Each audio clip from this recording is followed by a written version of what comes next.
आज मी मस्त असा बटाटा वडा बनवणार आहे। तर छान असा पाऊस चालू आहे आणि मस्त गरमागरम बटाटा वडा खायचा आहे। तर बघा आपण 4 हिरवी मिरची घेतली आहे, 1 इंच आल्याचा तुकडा, लसूण आणि जिरं हे ठेचून घेणार आहोत। बघा मस्त असं हे ठेचून घेतलं आहे। बटाटे शिजवून घेतलेले आहेत ते आता आपण मॅश करून घेऊन घेणार आहोत। जास्त आपल्याला मॅश करायचे नाही, थोडे असे तुकडे असले पाहिजे, तेव्हा आपला हा बटाटा वडा छान लागतो। कढई ठेवली आहे, त्यामध्ये आपण तेल घालूया। तेल गरम व्हायला आले, त्यामध्ये आपण जिरं आणि मोहरी घालूया। त्यामध्ये हा ठेचलेला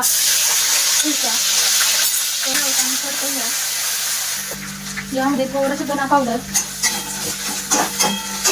थोडी हळद, हे मॅश केलेले बटाटे घालून घेणार आहोत। कढीपत्ता घालूया। हे सगळं आता आपण मिक्स करून घेणार आहोत।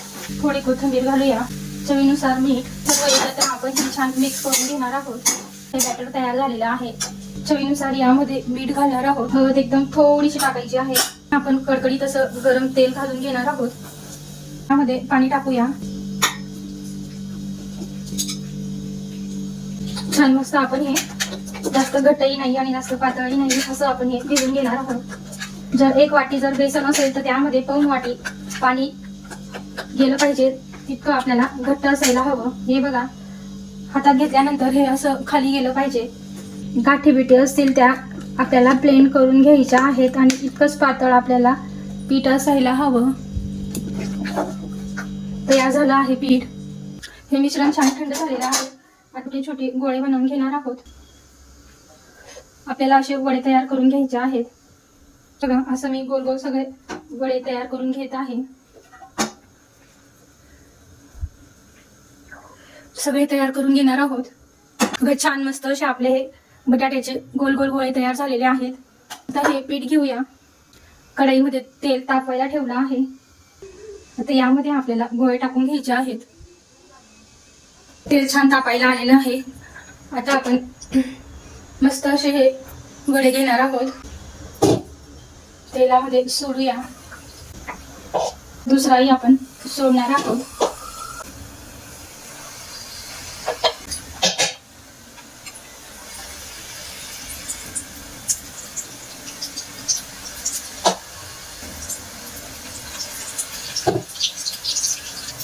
आता आपले हे वडे तळले जात आहे, पलटवूया।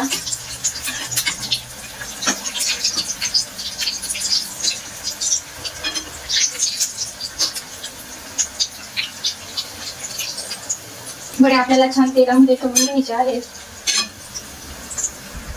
मस्त आपले हे गरमागरम वडे तळले गेलेले आहेत, काढूया।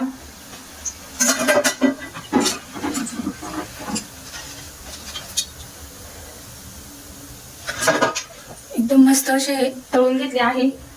मस्त असे आपले हे गरमागरम वडे तयार झाले आहेत। वाव एकदम मस्त।